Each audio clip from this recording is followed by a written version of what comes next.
What's up, everybody? What's good? My name is Matt, and welcome back to Let's Play Rayman Origins. In the last episode, we completely finished up world number 2. However, we need to go back and get a few things we missed. As you can see to my right, there's a missing Electoon cage, and directly above me, there's a tricky treasure time trial. So what do you say we get started with that right now?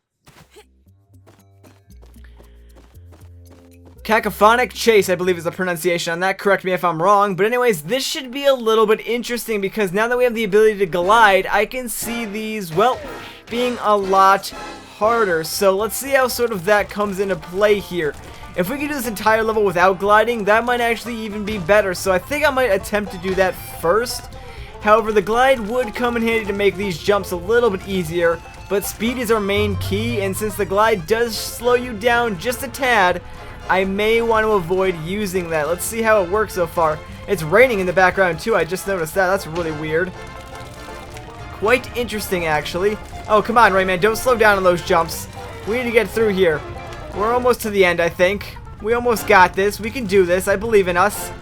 Come on. Yes, it looks like we're on the ending stretch, and bam! There we go. Sweet. There's our second ruby tooth. Not bad at all, if I do say so myself. Alright, so all we need to do now is get that missing Electoon cage. So, what do you say we head back down to Win or Lose and try and find this bad boy. I'll see you guys there. Ah, okay, hang on. There's a little blue guy over here, and check it out. Right by these alternating currents where that coin was, it looks like we have our second Electoon cage. And oh, what is this? This looks very interesting. Okay. So I need to come over here and kill this little bird guy and then make my way over to that cage. Yeah, that's definitely easier said than done. Oh, can I just snake right in here? Oh, look at that. Not bad at all, if I do say so myself. That was actually a lot easier than I thought it was going to be. Nice. So there's our missing Electoon cage. Not too bad, actually. I thought that was going to be a lot harder to get. Alright, well, I'm going to go finish the level, and I'll see you guys back at the world map. Alright, and with 55 Electoons, you can see that World 2 is pretty much completed. So what do you say we head up and over to World number 3, Gourmand Land. And let's get started with Polar Pursuit. What do you say? Now, I gotta say, I really do like this next area. And I know I've said that pretty much about every single area in this game, but this area is pretty cool. Although it's an ice area, this game does ice pretty well. And a lot of games don't do that, actually. Like, a lot of games really screw up their ice worlds. Like, they make them terrible to play. But that's not the case with this one, actually. It's actually really fun, and the game plays off that really well. Like, for instance, they give you the ability to slide on your stomach in this area, which makes traveling through the ice a lot easier and more rewarding too, because in certain areas, if you've managed to like slide off of a certain slope, you actually get launched higher than if you were rather jumping and then or running and jumping. So it gives you a reward for doing that as well, and if I can grab this coin, that would be fantastic. Sweet. By the way, if you do miss that coin, there is another way to get it, and apparently I got an achievement. Look at that. You know, I thought I'd turn notifications off, but apparently I didn't. So that's good.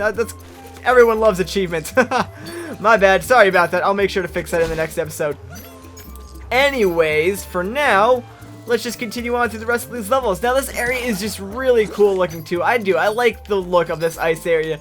I don't know why. For whatever reason, I've always liked the looks of like light blues. And I think that's actually a scientific fact, because I think I read somewhere one time that looking at like a blue light, even though this is a game and not really a light, but looking at like a blue light apparently for like 5 minutes a day is supposed to give you more energy or something like that. I don't know. I read that online once. Who knows if that's true or not? And wow, can I screw up collecting lums any more today? Come on now. By the way, you want to be careful of those pillars. Don't stand in them when they fall on top of you. They will just crush you and you'll literally just die. Like, they don't even give you a second chance. You just die. And oh, that's not dangerous at all. Let's just have, you know, killer platforms there. That's nice. Watch out for the red death water because, well, there's piranhas in it and, well, they want you dead. And trust me, they're very vicious. These piranhas are not nice at all. Now, I'm kind of going quickly through here because some of these platforms, like those fork platforms or those umbrella platforms, well, they do actually, either the fork platforms, like the lemons on top of them, sink down and then they sort of just kill you. Well, I mean, they stab you. They don't kill you. Quit drooling on me. Why are you... The cage is drooling on the fairy? That's not very nice at all, actually. That's terrible. I'm going to save you, Miss Fairy, because no one likes to get drooled on. But yeah, as I was saying, the fork platforms, they pretty much just stab you, and then the umbrella ones close, and then you can grab onto the stem on the umbrella ones, but that's for later on. Well, I mean, you could do it now, but it's better used later on when you're collecting lums that are beneath them. So anyways, as you can see, we're chasing after the fairy, and obviously, the power that this fairy has is to change size, it looks like, because it looks like the cage is just sort of shrinking and growing whenever it feels like it, and I believe that's actually a new power-up for Rayman. I'm not sure if that's been in any other Rayman game. I can't really think of one off the top of my head that sort of had that power, but that's kind of cool, actually. I like it a lot. Anyways, let's grab this coin and free Miss Fairy. Tasty? What's tasty? Was the cage tasty? Not entirely sure, but anyways, check it out. We now have the power to change size. Sweet. So, now if you go into any funnel shape like in a level, or you go into one of those objects right there on screen, check it out. You turn a teeny tiny Rayman. You can do all sorts of teeny tiny Rayman stuff, which is actually very similar to normal sized Rayman stuff, but there's like a few minor differences. Well, one, secrets are going to be a lot harder to find now, because now, instead of having like a giant opening where a secret's going to be, they might just have a little tiny one. So, you know, you're going to have to keep your eyes peeled now. They're very mean with that, actually, so you're definitely going to want to keep your eyes peeled. Another major difference is that when you're tiny, you can actually ride the bubbles that these enemies make when you kill them, but we're normal size right now. In a second, I should actually be able to show that off, so... By the way, there's your first Electoon cage. It's actually after the fairy, not before the fairy. This level is actually pretty lengthy for what it is, being the first level of a new world. It's actually very long. But yeah, now we're teeny Rayman. You notice that I can just stand on top of these guys, which is really cool, actually. And I kind of wish that they used it for puzzles, but I don't think they do. Or at least they don't do in this very first level right here. Obviously, as well, when you're teeny Rayman, since you're lighter, these umbrellas don't react to you standing on them, so you can kind of just do whatever. And I want to be quick to get this coin. Oh, get out of the water quickly. Yes, yeah. Basically, the second you touch that water, you're going to die from those stupid, annoying piranhas. Thankfully, I did have that extra heart, so I was able to take the extra hit. Not that big of a deal. However, had I not had that heart, well, it would have been a bad situation to be in. Yeah, there's the umbrella going inside, by the way. Now, to get those extra 4 lums, I kind of want to go down there, although I'm debating whether it's worth it or not. Screw it, let's get them. Why not? Let's avoid the piranhas. I don't want them to eat me alive. They're not very nice at all. And I do like how the water is red, too. Like, the normal water is like a blue color, and like the sort of the death water is all red. I kind of like that. It's sort of, you know, it's an easy way to distinguish between like the death water and the good normal water. Alright, how am I going to get this coin down here? I need to be very careful. Get in and get out. There we go. That is what I'm talking about. Not too shabby. Not too shabby at all. Yeah, as you can see, I can stand on these lemons all I want now, and they won't sort of sink in on the fork. The fork enemies, I don't know why. They just make me laugh. They're so silly. I really don't understand them. But whatever. We're actually doing really good on lum-wise, actually. 325, not too bad. We're almost at the end of the level, though. So maybe, if we're lucky, we can get 350. Not entirely sure. Well, it would help if I could get these last few guys. There we go. 337. We are at the end of the level now, although, so I don't know that I made it or not. Not sure. Oh, are you kidding me? I died right at the end of a level. How depressing is that, really? I think you might have been able to belly slide up this wall, actually, now that I think about it. It looks like you could. I should try it out. Let's actually give it a try. I want to just see.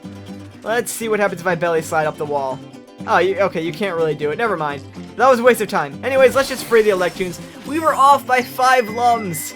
5 lums.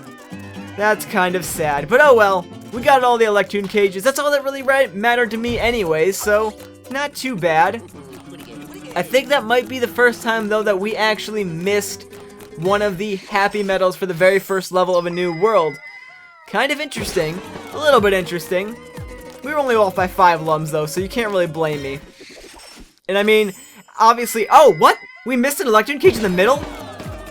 I thought we got all of them. I am stupid. Wow, okay. I could have swore we got all of them. And I actually know where that Electoon cage too. That's actually one of the ones that I remember. I feel like an idiot right now. Well, we'll definitely have to go back and get that one. I am so sorry about that. Oh, however, before I forget though, let's head back to the snoring tree because we started a new world. We get to play as a new character. Oh, and let's give this guy his ruby tooth back too. We only have 8 more of those to collect, I believe.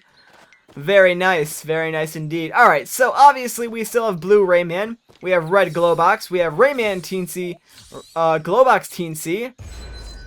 We have regular Glowbox, regular Rayman, a normal Teensy, a vampire Teensy maybe? I still don't even know what this is. And a pink Teensy. Anything up here that we have? I think we might have one thing up here. No, not yet. We are actually one Electoon off. Wow, if I had gotten that Electoon from the level, we could have had Mr. Wizard Teensy here. Oh well, so those are what we have to choose from for now. So yes, in the comments down below, choose what character you would like me to play as for the remainder of World 2, and I will do just that. But that's going to do it for this episode. So once again, guys, my name is Matt. Thank you so much for watching, and I will catch you all in the next one.